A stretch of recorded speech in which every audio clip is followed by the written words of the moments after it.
But just as kind of an anchor a little bit. I wouldn't say centered, but maybe a bit of an anchor. Yeah, and how did I get to understand that? I knew immediately that there was a frustration there that I could relate to. And it's not an attractive quality to, it's that angst-filled grass is always greener on the other side thing that I'm certain I've been guilty of many points in my life. And that was initially, I think, my way in. Don't worry. Does that make sense? Yeah. He's the only character that actually is trying to reach outside himself, so he suffers. He suffers. The first episode we see... He exists, I mean, he exists between the two forces. He exists between Sheldon, who's trying to pull him back out of the world, who says we don't need anything out there. And Penny, who says there's a world out here. Come take a look. And he's caught between those pretty powerful forces. It's been wonderful to play him. It's just been fantastic. The first time Thank you, and thank you.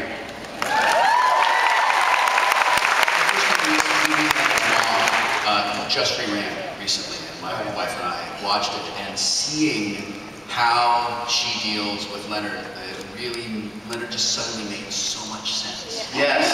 Somebody could really, and it was wonderful. It didn't feel like, it just felt really organic and really natural. And I wonder if you guys could talk about working with Christine Baranski. And just what she does with her character and what that's like. Well, I mean, meeting your character's mother is very exciting. It's like meeting a best friend's parent. I mean, there's no better way to get to know a person or a character better than meeting their mother. And she came in, John's Blair, and she's just incredible. I think that was you want to have fun with this? About Christine? Yes. Or his mother?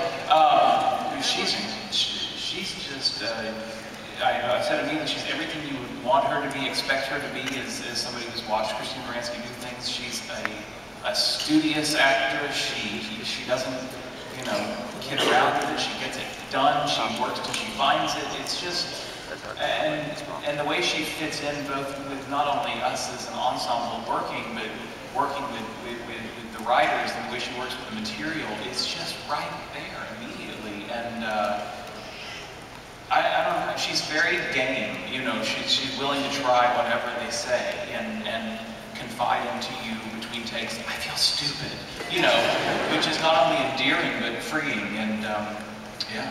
It's fun. Actually, in the last episode she was in, I actually got to do a lot of stuff with her. We did a scene, we got drunk together, and she said to me, "Should we really get drunk for this?" And I said, yeah, and I started laughing. I'm like, she goes, "No, I'm kidding." Then she goes, "No, really, should we?" Is that where Julie or training involved? Okay. So that was awesome. Yeah, she didn't ask to get drunk with me, so that was disappointing. But she's just a powerhouse. Some people have the ability in a scene to sort of change the direction of the scene within it when you're looking at another actor to see that kind of she just steers it in such a masterful way. She's amazing. My second goal. Kunal. Bill mentioned a good point. Yes. One of the things that we talked about early on was that Leonard and Sheldon both have the mothers that the other would have wanted and needed. Nobody would want that mother. That's actually true. I mean, she's so off that you can't even want to see her. You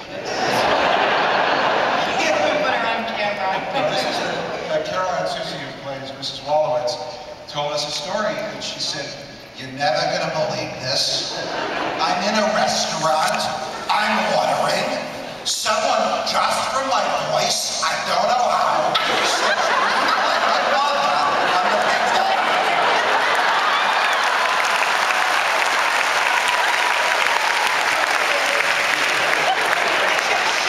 Anyone recognized her voice? Shocked. Yeah, I was in a play. She was in the audience a few days ago, and I just heard. Where is she?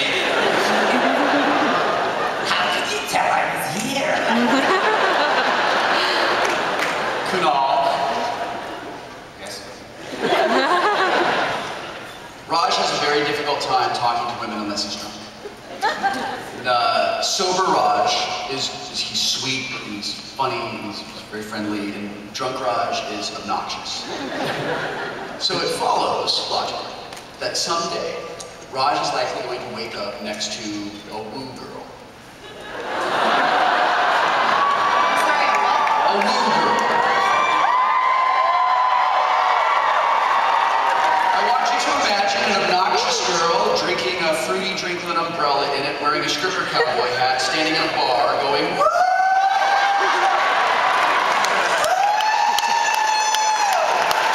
That's a woo girl. So it's likely that drunk Raj would, gravitate toward, someone who is as obnoxious. So I'm wondering if... Oh, that's a bad thing. When Raj wakes up next to this girl, does he care? Does he try to talk to her, or just sort of like do the walk of shame out of his own place? And most importantly, how does he break this to Wolowitz? First of all, I think Raj would want to dress as this girl. He would be the one on the bar with the cowboy hat and the boots, if he was drunk enough. I think the next morning, when he woke up, that's such a good question. We done?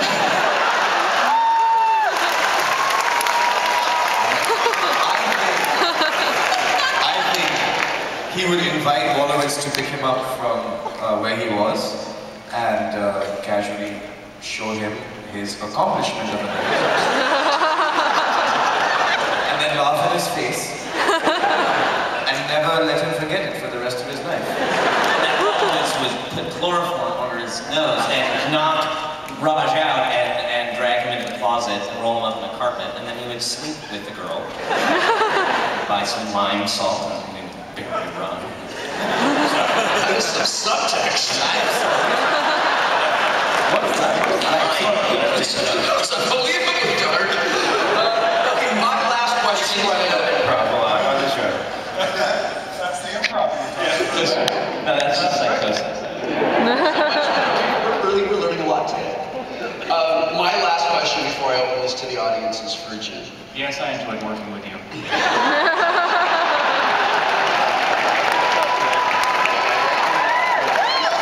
worried about that. I'm really worried.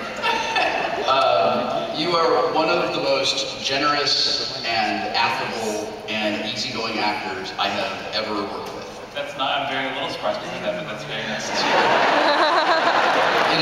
It is genuinely delightful to work with you and play your nemesis. I wanted to ask you a question that I am frequently asked. What is it like for you as an actor to play a character who is so unlike who you really are? It's two things. It's extremely fulfilling as an actor because there's so much to do. I think there's a lot of jobs, there's a lot of jobs in the world, and even on TV though, where you're 3 years into it, you can be like, whoa, there's a certain phoning in of this that I need to get over. And I never feel that because there's so darn much to get done, and it's fun to do. The second thing I'd say is it's surprisingly easy in a lot of ways because of, and sincerely, because of the writing, because it's right there. I think that you get bored with a job or you don't get to do a good job, especially on TV a lot of times, because if the writing's not up to par. And I don't feel like I have to make up a bunch of crap. I certainly don't have to make up any lines, but even as far as the execution of the lines, I know that I'm doing my interpretation of them in a way that I'm not thinking about anything. I feel like it's all there on the page. Sometimes very explicitly. Like, maybe you told this before, but there was like 2 times